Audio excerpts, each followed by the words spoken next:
തമ്പുരാണ് നമ്മളിത് എവിടെ എത്തിയേക്കണത്. എല്ലാരും ഉണ്ടല്ല സമ്മാനം കിട്ടുമെന്ന് പറഞ്ഞപ്പോ ഒക്കെ കൂടും കുടുംബം കൊടുത്തെങ്കിലും പുറപ്പെട്ടേക്കാണല്ലേ.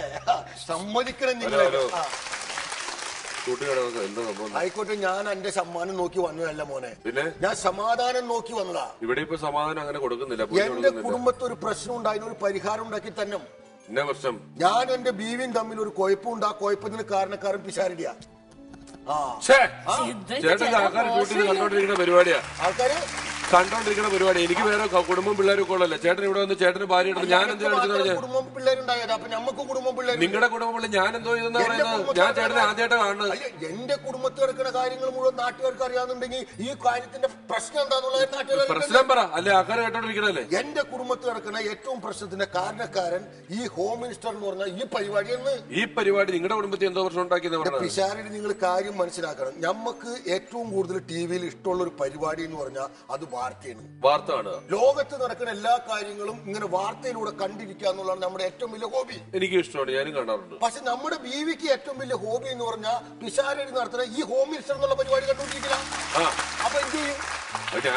അപ്പൊ എന്റെ വീട്ടിൽ എനിക്ക് വാർത്ത കാണാനുള്ള ഒരു സൗകര്യം നമ്മുടെ ബീവി ഉണ്ടാക്കി തന്നെ. അവൾക്ക് ഏതൊരു ഈ ഹോം മിനിസ്റ്റർ കണ്ടതും പോരാ, റിപ്പീറ്റും കാണണം, കണ്ടതും പോരാ, റിപ്പീറ്റും കാണണം. അതിപ്പോ നമ്മള് ചേട്ടാ, ഇത് നിങ്ങളുടെ വീട്ടിൽ നിങ്ങൾ തീരുമാനിക്കേണ്ട ഒരു കാര്യമാണ്. അത് ഞങ്ങൾ എങ്ങനെ ഇടപെടാൻ പറ്റും? പിഷാരടി, ഇതിന് 3 ഓപ്ഷൻസ് ഉണ്ട്. 3 ഓപ്ഷൻസാ? പിന്നെ മോനെ, ആ നെഞ്ചിടിക്കുന്ന മ്യൂസിക് കിട്ടാൻ ടെൻഷൻ മ്യൂസിക് കിട്ടേ. ഓപ്ഷൻ എ, ഹോം മിനിസ്റ്റർ എന്ന പരിപാടി നിർത്താം. നടക്കിയല്ല. അതെങ്ങനെ നടക്കും? ഞങ്ങളുടെ പരിപാടി ഞങ്ങൾക്ക് നിർത്താൻ പറ്റിയല്ല. ഓപ്ഷൻ ബി, പിഷാരടി എന്റെ ബീവിനെ പറഞ്ഞ് കാര്യങ്ങൾ മനസ്സിലാക്കാം. എന്റെ പരിപാടി കണ്ടോണ്ടിരിക്കണ ഒരു പെണ്ണിനെ വിളിച്ചിട്ട് ആകെ ഞാൻ പറയണം ഈ പരിപാടി കാണരുതെന്ന്. ആരെങ്കിലും ചെയ്യോ? ഞാൻ ചെയ്യത്തില്ല. ആ ഓപ്ഷൻ നടക്കില്ല. ഓപ്ഷൻ സി,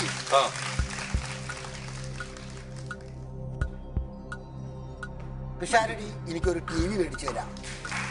ഒട്ടും നടക്കില്ല. അല്ല, പിഷാരടി ഒരു TV മേടിച്ചു തരാണെങ്കിൽ എന്റെ ബീവി ഹാളിലിരുന്ന് ഹോം മിനിസ്റ്റർ കണ്ടോട്ടെ, ഞാൻ എന്റെ മുറിയിലിരുന്ന് ഈ TV ഇങ്ങനെ കണ്ടോണ്ടിരുന്നു. അപ്പൊ പ്രശ്നം തീർന്നില്ല. ചേട്ടന് മേടിച്ചെന്ന കുറെ പേര് ഒന്ന് ഇതേ ആവശ്യമായിട്ട് പറഞ്ഞാൽ എല്ലാവർക്കും TV മേടിച്ചു കൊടുക്കാനായിട്ട് പറ്റുമോ? ചേട്ടൻ എന്താണ് ഇങ്ങനെ വാശി പിടിക്കണത്? പിഷാരടി ഭയങ്കര ഭാഷക്കാരിയാണ് നമ്മുടെ ബീവിയും. ഭയങ്കര ഭാഷക്കാരിയല്ലേ? ചേട്ടനാ? ഞാനും ഭാഷക്കാരൻ. ചേട്ടൻ ഭയങ്കര വാശിക്കാരനാണോ? വാശിക്കാരനല്ല, ഞാൻ വാശിയിൽ ജോലി. ബോംബെയില് വാശിയില്ലേ? ബോംബെയില് വാശിയില്ലേ? അങ്ങനെ ബോംബെയില് വാശി. ജോലി എന്താണെന്നറിയാം? ബോംബെയില് വാർത്ത കണ്ടുകൊണ്ടിരിക്കില്ല തന്നെ. അവിടെയും ഭയങ്കര വാശിയായിരുന്നു. അപ്പൊ ഞാൻ ഇത് കഴിഞ്ഞ് വേറെ വീട്ടിൽ വന്നപ്പോഴാണ് ഈ പ്രശ്നം മുഴുവൻ, നമ്മുടെ കുടുംബത്തിൽ അലാക്കിന്റെ പ്രശ്നം മുഴുവൻ ഉണ്ടാക്കിയത്. അപ്പൊ അതിനൊരു പരിഹാരം പിശാരടി ഉണ്ടാക്കി തന്നാൽ നമ്മുടെ കുടുംബം സ്വസ്ഥമായിട്ട് മുന്നോട്ട് പോകും. ഞാനിപ്പോ എന്താ വേണ്ടത്? നമുക്കൊരു കാര്യം ചെയ്യാം. നന്ദിനി ഒരു ബ്രേക്ക് പറയാം. ഞാൻ പുള്ളിയായിട്ടൊന്ന് സംസാരിക്കട്ടെ. ചേട്ടനിക്ക് വന്നേ. അത് കളിക്കാൻ വൈഫൈയുടെ കാര്യത്തിൽ ഇപ്പൊ ഒരു തീരുമാനമായില്ല. എല്ലാവർക്കും പറഞ്ഞു കൊടുത്തു. നമ്മുടെ വൈഫിന്റെ കാര്യത്തിലുള്ള തീരുമാനമായ എനിക്കറിയാൻ മേലാണ്ട് ചോദിക്കാം. ഈ വൈഫൈ നിങ്ങളുടെ വൈഫിന്റെ കാര്യം നിങ്ങൾ തീരുമാനാക്കണമെന്ന് പറഞ്ഞിട്ടാണല്ലോ വിട്ടത്. ചേട്ടന് വാർത്ത വെച്ചെന്നാണല്ലോ പിന്നെ കയറി പോകുന്നത്. വാർത്ത വെച്ചെന്ന് പറഞ്ഞാൽ നമ്മുടെ ഐഷ നമ്മളെ വിളിച്ചോണ്ടിരിക്കുകയാണെന്ന് വിചാരിച്ചു. പിഷാരിനെ കണ്ടെന്ന് പറഞ്ഞപ്പോ അവൾക്ക് ആകെ ഭയങ്കര ഇതായി പോയി. ഐഷ നമ്മുടെ ബീവി പറഞ്ഞു, അയ്യോ ഹോം മിനിസ്റ്ററിലെ പിഷാരിനെ കണ്ട എന്ത് മനുഷ്യനെ നിങ്ങൾ നമ്മളെ കൊണ്ടുപോകാഞ്ഞത് എന്താ നമ്മൾ ചോദിക്കണേ? അവരെ ഇങ്ങോട്ട് കൊണ്ടുവന്നിട്ട് ചേട്ടൻ വീട്ടിൽ പോയിരിക്കാൻ പാടില്ലായിരുന്നോ? കൊണ്ടുവരാഞ്ഞത് അവളെ കൊണ്ടുവന്ന് പിഷാരിനെ കണ്ട പിന്നെ അവള് നമ്മളോട് പോരുമോ? ഭയങ്കര ബുദ്ധിമതി ഉണ്ടവള്. എന്ത് ചെയ്ത്? ഈ നമ്മുടെ വീട്ടിൽ ഇപ്പൊ ഈ TV കാണുന്നതിൽ വാർത്തയും ഹോം മിനിസ്റ്ററും നല്ല തർക്കമുള്ള നടക്കുന്നത്. ഇവള് ഭയങ്കര ബുദ്ധിമതി എന്ന് പറയാൻ കാരണം ഇവള് ഒരു വശം ഉണ്ടല്ല, ചാനല് മാറ്റിയാലും ഇതൊക്കെ കാണാൻ പറ്റുള്ളൂ. നമ്മൾ എന്ത് ചെയ്ത് ഒരു ദിവസം റിമോട്ട് എടുത്താണ് മാറ്റിവെച്ച് നിങ്ങള് വാർത്തയുടെ ചാനലാക്കി വെച്ചിട്ട് റിമോട്ട് വാർത്ത ഇട്ടിട്ട് റിമോട്ട് എടുത്ത് മാറ്റിവെച്ച് ഈ പഹൈത്തി വന്നിട്ട് പുറയ്ക്കകം മുഴുവൻ നടന്ന് പുറയ്ക്കകം 7 പുറയ്ക്കകാക്കി ഇവള് റിമോട്ട് നോക്കിയാൽ കാണോ ഇല്ല. നമ്മുടെ ഇടയിൽ ഇരിക്കാല്ലേ. ഇവള് അവസാനം ചെയ്ത് സഹി കെട്ടിട്ട് വീട്ടിൽ റൂമിൽ പോയാൽ കിടന്ന് അങ്ങോട്ട് ഉറങ്ങി. ഇവള് ഉറങ്ങി കഴിഞ്ഞപ്പോ നമ്മള് മിക്കി മൗസിലെ പൂച്ചയില്ലേ, അതേപോലെ പതുക്കെ വന്നിങ്ങനെ ടോമാഞ്ചെറിയിലെ പൂച്ച കുഴപ്പമില്ല. ടോമാഞ്ചെറിയിലെ പൂച്ച കുഴപ്പമില്ല. കണ്ടിട്ട് കാകട് മാറിപ്പോകും. അത് നോക്കണ്ട ഏത് സംഭവം മനസ്സിലായില്ല. സാധനം വന്ന് ഇതിങ്ങനെ ഞാൻ വന്ന് പതുക്കെ വാതില് തുറന്നിട്ട് റിമോട്ട് എടുത്തിട്ട് ഒറ്റ ഞെക്കണം.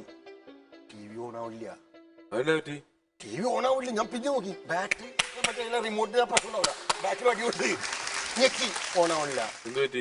സ്വിച്ച് ഇട്ട് നോക്കി. ഞാൻ ലൈറ്റ് ഇട്ട് നോക്കിയപ്പേ ഈ പഹയത്തി TV എടുത്ത് മാറ്റി വെച്ചേക്കാണ്. നിങ്ങൾ ഈ ഹോം മിനിസ്റ്റർ എന്നുള്ള പരിപാടി തുടങ്ങുന്നേക്കാൾ മുമ്പ് സീരിയലിന്റെ ഭ്രാന്തായിരുന്നു നമുക്ക്.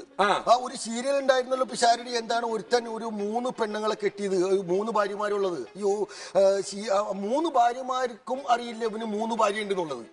പക്ഷെ ഈ ഭർത്താവിന് ഒരു അബദ്ധം പറ്റിയെന്ന് വെച്ചിട്ടുണ്ടെങ്കിൽ 3ാമത്തെ ഭാര്യയ്ക്ക് 3 ഭർത്താവുള്ളാരും ഈ ഭർത്താവിന് അറിയാൻ പാടില്ല. അങ്ങനെ ഒരു സീരിയൽ എന്താണ്, അതായത് 2ാമത്തെ ഭാര്യയ്ക്ക് ഈ ഒരു ഭർത്താവ് അറിയാണ്ട് ഒരു കൊച്ചുണ്ടാവുന്നത്, മാനേജർ, മറ്റേ കമ്പനി മാനേജർ. അതിൽ ആദ്യത്തെ ഭാര്യയല്ലോ ഡ്രൈവറോടെ ഒളിച്ചോടി പോയിട്ട് അമ്മായിപ്പന്റെ റൂമിൽ നിന്ന് പിടിച്ചുകൊണ്ട് വന്നത്. അപ്പൊ അമ്മായിപ്പ നേരെ മരുമോന്റെ റൂമിൽ വന്നിരിക്കുന്നത്. അത് വേലക്കാരിയുടെ അടുത്ത് സീരിയലിന്റെ പേരെന്താണ്? സൽക്കുടുംബം. അതല്ല, സൽക്കുടുംബം. ആ സീരിയലാണ്. പിന്നെ നിങ്ങളുടെ ഹോം മിനിസ്റ്റർ വന്നതിന് ശേഷമാണ് സീരിയലിന്റെ ഭ്രാന്ത് അവളുടെ തലയിൽ നിന്ന് ഇറങ്ങിപ്പോയത്. ഞാൻ ഒരു കാര്യം പറയട്ടെ, എനിക്കൊരു ഐഡിയ കിട്ടി. എന്താണ്? ഇപ്പൊ എന്റെ വീട്ടിൽ ഈ വാർത്തയും ഹോം മിനിസ്റ്ററും കാണുന്ന പരിപാടി എങ്ങനെ പരിഹരിക്കാന്നുള്ള ഐഡിയ കിട്ടി. എങ്ങനെയാണ്? നമുക്ക് ഈ ഹോം മിനിസ്റ്റർ എന്ന പരിപാടികൾ നിർത്തിയാലോ? അങ്ങനെ നിർത്താനൊന്നും പറ്റിയല്ല. ഇവിടുന്ന് കിട്ടണ 350 രൂപ വിശാരടിക്ക് ഞാൻ അങ്ങോട്ട് തന്നേക്കാൻ, അക്കൗണ്ടിൽ ഇട്ട് തന്നേക്കാന്ന്. അതിനിപ്പോലെ ഇതിനൊക്കെ കാശ് കൊടുക്കണ്ട. കാശ് ഇടയ്ക്ക് കാശ് കൊടുക്കണ്ട. എന്താ എന്ത് പറ്റിയെന്ന് വാർത്ത കേൾക്കാണ്ടാവുമ്പോ വേറോടെ കഞ്ചാവ് കിട്ടാത്ത പോലെയാ. വാർത്ത കേട്ടില്ലെങ്കിൽ ഭയങ്കര പ്രശ്നമാണ്. പക്ഷേ അതെ, ഇന്നിപ്പോ എനിക്കത് വാർത്ത കേൾക്കാൻ പറ്റിയില്ലെങ്കിൽ നാളത്തെ വാർത്ത നമ്മുടെ മുന്നിലുണ്ടായിരിക്കും. പരിഹാരം ഉണ്ടാക്കണം. ഒരു ലാത്തി ചാർജ് വാർത്ത കാണാനിട്ട് ഇത്രയും ഇതുള്ള ഒരാളെ ഞാൻ പടച്ചോനത്തിന്റെ പരിപാടി നിങ്ങൾ നമ്മള് വാർത്ത കാണാൻ സമ്മതിക്കും. ഈ വാർത്തക്കാരനെ കൊണ്ട് വലിയ ഉപദ്രവമല്ലോ പരിപാടി നിർത്താൻ തീരുമാനമായി. അതെന്താ, നിങ്ങൾ ഒരു മനുഷ്യന്റെ മനസ്സിന്റെ വിഷമം നിങ്ങൾ മനസ്സിലാക്കുക. വാർത്ത കാണാൻ നിങ്ങൾ സമ്മതിക്കുമോ? ഇത് നിർത്താൻ ഏർപ്പാട് തീരുമാനമായി ഞങ്ങള്. ചേട്ടാ, ഈ പരിപാടി നിർത്താന്ന് പറഞ്ഞാൽ അത്ര എളുപ്പമല്ല. ചേട്ടൻ ആദ്യം ഒരു കാര്യം തിരിച്ചു മനസ്സിലാക്കണം. എന്താ അറിയാമോ, നമ്മൾ വളരെ കോമഡി ഉള്ള ഒരു പരിപാടി, അല്ലെങ്കിൽ കുറച്ച് രസം, എന്റർടൈൻമെന്റ് ഉള്ള ഒരു പരിപാടി നിർത്തിയിട്ട് നമ്മൾ വാർത്തയെ ഫോക്കസ് ചെയ്യുന്ന എതിരാണ്. ചേട്ടൻ തന്നെ ഈ വാർത്ത കണ്ട് ലോകത്ത് നടക്കുന്ന കാര്യങ്ങളൊക്കെ അറിഞ്ഞ് ടെൻഷൻ അടിച്ച് ഡിപ്രസ്ഡ് ആവുന്നതിനേക്കാളും എത്രയോ നല്ലത് ചേട്ടൻ സുഖമായിട്ട് നമ്മുടെ കോമഡി പരിപാടി കാണുന്നത്. ചേട്ടൻ കോമഡി ഇഷ്ടമല്ലേ? കോമഡി ഇഷ്ടമല്ലോ, അതുകൊണ്ടാണല്ലോ നമ്മൾ വാർത്ത കാണുന്നത്. നിങ്ങൾക്ക് മനസ്സിലായില്ലെന്നൊന്നും ഇല്ല. എന്റെ പിശാരടി ഒരു കാര്യം മനസ്സിലാക്കുക, നമ്മുടെ കേരളത്തിലെ മന്ത്രിമാരും രാഷ്ട്രീയക്കാരും വളരെ സീരിയസ് ആയിട്ട് പറയുന്ന കാര്യങ്ങളിലെ തമാശയുടെ പകുതി പോലും പിശാരടി തമാശയ്ക്ക് വേണ്ടി പറയുന്ന സംഭവങ്ങളിൽ ഇല്ല. അതുകൊണ്ടാണ് നമ്മൾ പടച്ചോനെ ഇപ്പൊ നമ്മുടെ ഒരു മന്ത്രിയുടെ പത്രസമ്മേളനം തുടങ്ങാറായി ചിരിച്ചു മരിക്കും.